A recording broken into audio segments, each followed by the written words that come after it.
Hello everyone, welcome back to my channel. मैं हूं मुक्ता और आज के टॉपिक है हमारा एक्सटेंशन एजुकेशन। इससे रिलेटेड कुछ क्वेश्चन आज हम इसमें सॉल्व करेंगे। एक्सटेंशन एजुकेशन का ये पार्ट नंबर 1 है। तो चलिए शुरू करते हैं। क्वेश्चन नंबर 1, भारत में गृह विज्ञान में प्रसार शिक्षा का आविर्भाव कब हुआ था? यानी कि भारत में गृह विज्ञान में प्रसार शिक्षा जो है वो कब शुरू हुई थी? 24 मई 1954 में, 25 मई 1955 में, 25 मई 1954 में या फिर 24 मई 1955 में। तो भारत में गृह विज्ञान में प्रसार शिक्षा का जो आविर्भाव हुआ था वो हुआ था 24 मई 1954 में। क्वेश्चन नंबर 2, प्रसार कार्य मानव व्यवहार में परिवर्तन करते हैं। ज्ञान में परिवर्तन, योग्यता में परिवर्तन, व्यवहार व अनुभव में परिवर्तन, उपरोक्त सभी में परिवर्तन। तो इसका जो राइट आंसर है वो है उपरोक्त सभी में परिवर्तन। प्रसार कार्यक्रम में जो होता है सबसे पहले जो भी वो लोग होते हैं उनके ज्ञान में परिवर्तन किया जाता है, यानी कि उनको तरह तरह की नॉलेज दी जाती है, उनके ज्ञान में वृद्धि की जाती है। योग्यता में से तात्पर्य यहाँ पर उनके स्किल्स से है, जो उनके स्किल होते हैं उनमें परिवर्तन किया जाता है, उनके स्किल्स का डेवलपमेंट किया जाता है।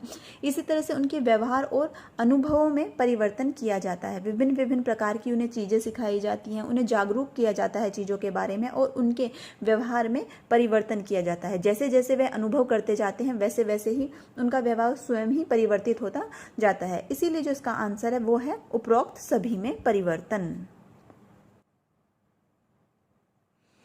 क्वेश्चन नंबर 3, प्रसार सेवा किसे कहते हैं? शहरी विकास एवं कल्याण हेतु कार्यक्रमों को, समाज विकास एवं कल्याण हेतु कार्यक्रमों को, ग्रामीण विकास एवं कल्याण हेतु कार्यक्रमों को, या फिर 1 और 3 दोनों। तो इसका जो राइट आंसर है वो है ग्रामीण विकास एवं कल्याण हेतु कार्यक्रमों को। ऐसा नहीं है कि प्रसार सेवा जो है वो शहरी क्षेत्रों में नहीं चलाई जाती है, वहाँ भी चलाई जाती है, लेकिन प्रमुख रूप से जो इसका विकास हुआ था, प्रसार सेवा का जो कार्यक्रम चलाए जाते हैं वो ग्रामीण विकास और इसके कल्याण के लिए प्रमुख रूप से चलाए जाते हैं। तो इसका सही आंसर इसीलिए नंबर 3 है। क्वेश्चन नंबर 4, प्रसिद्ध प्रसार शिक्षा शास्त्री दहामा के अनुसार शिक्षा प्राप्त की जाती है पढ़कर, सुनकर, देखकर, क्रिया प्रतिक्रिया द्वारा। तो जो इसका राइट आंसर है वो है क्रिया प्रतिक्रिया द्वारा। शिक्षा शास्त्री दहामा के द्वारा जो बताया गया है वह बताया गया है क्रिया प्रतिक्रिया द्वारा। क्रिया और प्रतिक्रिया द्वारा के अंतर्गत ही आते हैं इनमें पढ़कर, देखकर, सुनकर, क्योंकि इन तीनों के द्वारा भी क्या किया जाता है, शिक्षा प्राप्त की जाती है। तो जो इनका प्रमुख है वो है क्रिया और प्रतिक्रिया के द्वारा, और इसी के अंतर्गत ये तीनों चीजें आ जाती हैं। क्वेश्चन नंबर 5, प्रसार शिक्षा का स्वर्णिम युग कहलाता है 1950 से 60 तक, 1954 से 60 तक, 1960 से 70 तक, 1955 से 60 तक। तो प्रसार शिक्षा का जो स्वर्णिम युग बोला जाता है वह बोला जाता है 1950 से 60 तक। इसी के अंतर्गत इन 10 सालों में ही प्रसार शिक्षा का बहुत अधिक प्रचलन जो है वो बढ़ गया था।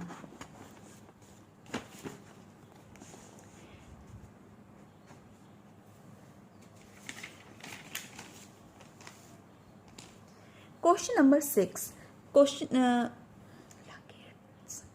नंबर 6, लागेड्स किससे संबंधित है? शीघ्र ग्रहणकर्ता से, विलंबकारी ग्रहणकर्ता से, अधिकालिक ग्रहणकर्ता से, उपरोक्त सभी से। तो लागेड्स जो संबंधित है वह संबंधित है अधिकालिक ग्रहणकर्ता से। अधिकालिक ग्रहणकर्ता उसे कहा जाता है जो बहुत ही अधिक देर से सीख पाते हैं, यानी कि जिनके सीखने की जो क्षमता होती है वो बहुत ही धीमी होती है, बहुत ज्यादा विलंब से। क्वेश्चन नंबर 6, लागेड्स किससे संबंधित है? शीघ्र ग्रहणकर्ता से, विलंबकारी ग्रहणकर्ता से, अधिकालिक ग्रहणकर्ता से, उपरोक्त सभी से। तो लागेड्स जो संबंधित है वह संबंधित है अधिकालिक ग्रहणकर्ता से। अधिकालिक ग्रहणकर्ता वे होते हैं जो चीज़ों को बहुत ही देर से सीखते हैं, यानी कि जिनकी सीखने की क्षमता बहुत ही धीमी होती है और वो धीरे धीरे ही चीज़ों को सीखते हैं, बहुत सुस्त होते हैं, उनको कहा जाता है अधिकालिक ग्रहणकर्ता। क्वेश्चन नंबर 7, प्रसार की विधियों में सर्कुलर पत्र किस प्रकार की विधि के अंतर्गत आते हैं? जन समूह संपर्क के अंतर्गत, व्यक्तिगत संपर्क के अंतर्गत, समूह संपर्क के अंतर्गत, उपरोक्त सभी के। तो ये आते हैं जन समूह संपर्क के अंतर्गत। सर्कुलर लेटर जो होते हैं उनका प्रयोग जन समूह के लिए किया जाता है, क्योंकि जन समूह के लिए किसी भी छोटी विधि का प्रयोग नहीं किया जा सकता है उनको किसी भी चीज़ के लिए सूचित करने के लिए। इसलिए उनके लिए सर्कुलर लेटर यानी कि सेवा पत्र जो हैं वो छापे जाते हैं और उनमें कार्यक्रम से संबंधित सारी जानकारी दे दी जाती है कि कार्यक्रम कौन सी तिथि को संचालित किया जाएगा, उसमें कौन अतिथिगण आएंगे, किस जगह संचालित किया जाएगा। ये सब चीज़ें सर्कुलर लेटर में प्रिंट कर दी जाती हैं और उसके बाद डिस्ट्रीब्यूट कर दिया जाता है। तो ये जो विधि होती है ये जन समूह संपर्क के लिए अच्छी होती है। क्वेश्चन नंबर 8, प्रसार शिक्षा के चरण हैं 5, 6, 7, 8। तो प्रसार शिक्षा के जो चरण होते हैं वे होते हैं 6। इसमें सबसे पहले जो चरण आता है वो आता है अटेंशन, फिर आता है इंटरेस्ट, उसके बाद आता है डिज़ायर, फिर कन्वेंशन, उसके बाद एक्शन और फिर आता है सबसे लास्ट में सेटिस्फैक्शन। तो इस तरह से प्रसार शिक्षा के 6 चरण माने जाते हैं और जो सबसे ऊपर का चरण माना जाता है वो माना जाता है सेटिस्फैक्शन यानी कि संतुष्टि। इसको हम डिटेल में नेक्स्ट वीडियो में पढ़ेंगे। क्वेश्चन नंबर 9, किसने सर्वप्रथम प्रसार शिक्षा के सिद्धांतों की रूपरेखा प्रस्तुत की थी? डॉक्टर एन्स मिंजरे ने, डॉक्टर सीमैन नेप ने, माउल्टन ने, विलियम जे मार्टिन ने। तो जो सबसे पहले प्रसार शिक्षा के सिद्धांतों की रूपरेखा प्रस्तुत की थी वह की थी माउल्टन ने। क्वेश्चन नंबर 10, परिणामवादी दर्शन में कहा गया है प्रसार कार्यक्रम समयानुसार परिवर्तनशील हो, प्रसार कार्यक्रम ग्रामीण परिवेश के अनुसार परिवर्तनशील हो, प्रसार कार्यक्रम लोकतंत्र के अनुसार परिवर्तनशील हो, प्रसार कार्यक्रम समुदाय के अनुसार परिवर्तनशील हो। तो परिणामवादी दर्शन के अनुसार जो माना गया है वह माना गया है प्रसार कार्यक्रम समय के अनुसार परिवर्तनशील हो।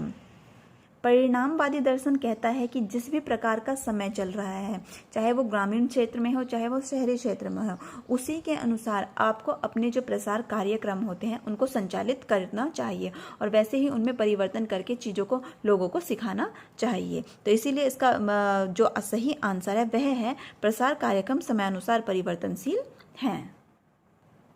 क्वेश्चन नंबर 11, सामुदायिक विकास योजना का प्रारंभ हुआ था 4 अक्टूबर 1955 में, 2 अक्टूबर 1953 में, 2 अक्टूबर 1952 में, 4 अक्टूबर 1952 में।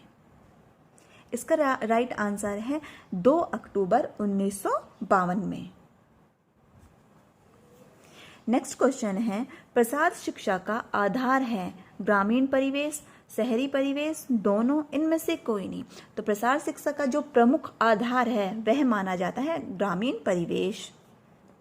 क्वेश्चन नंबर 13, प्रसार शिक्षा के प्रमुख अंग हैं शोध कार्य, शिक्षण कार्य, प्रसार कार्य, उपरोक्त सभी। तो प्रसार शिक्षा के जो प्रमुख अंग माने जाते हैं वह ये तीनों ही माने जाते हैं। तो इसमें आएगा उपरोक्त सभी, क्योंकि प्रसार शिक्षा के अंतर्गत शोध कार्य भी होना बहुत जरूरी है। जैसे जैसे शोध होंगे वैसे नई नई टेक्निक आएंगी, सीखने के तरीके आएंगे, विधियाँ आएंगे, लोगों को सिखाया जाएगा और प्रसार कार्यक्रम निरंतर जो होंगे वो बढ़ते जाएंगे।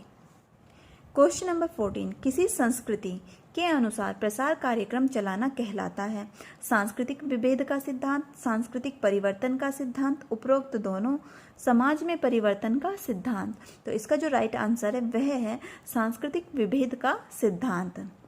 हमारे भारतीय समाज में विभिन्न प्रकार की संस्कृतियाँ पाई जाती हैं, इसीलिए कहा गया है जो प्रसार कार्यक्रम होते हैं वे विभिन्न संस्कृति के अनुसार होने चाहिए, तभी वे वहाँ के लोगों के लिए अधिक लाभकारी और उपयोगी हो पाएंगे। क्वेश्चन नंबर 15, ग्राम सेविकाओं के चयन हेतु आयु निर्धारित की गई है 18 से 21 वर्ष, 18 से 25 वर्ष, 18 से 30 वर्ष, 18 से 35 वर्ष।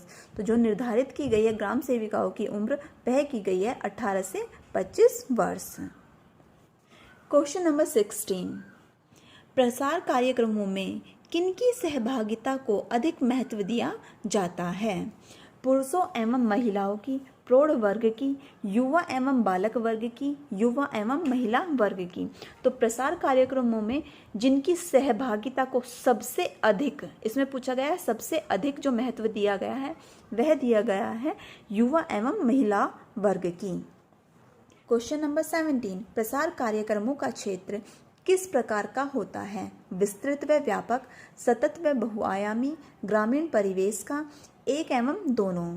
तो इसमें जो इसका जो सही आंसर है वह है 1 एवं 2 दोनों। यानी कि जो प्रसार कार्यक्रम का क्षेत्र होता है वह विस्तृत भी होता है, व्यापक भी होता है और निरंतर चलने वाला भी होता है और वह बहुत सारी चीज़ों से संबंधित होता है, यानी कि वह बहुआयामी होता है। तो इसका राइट आंसर है 4, 1 एवं 2 दोनों।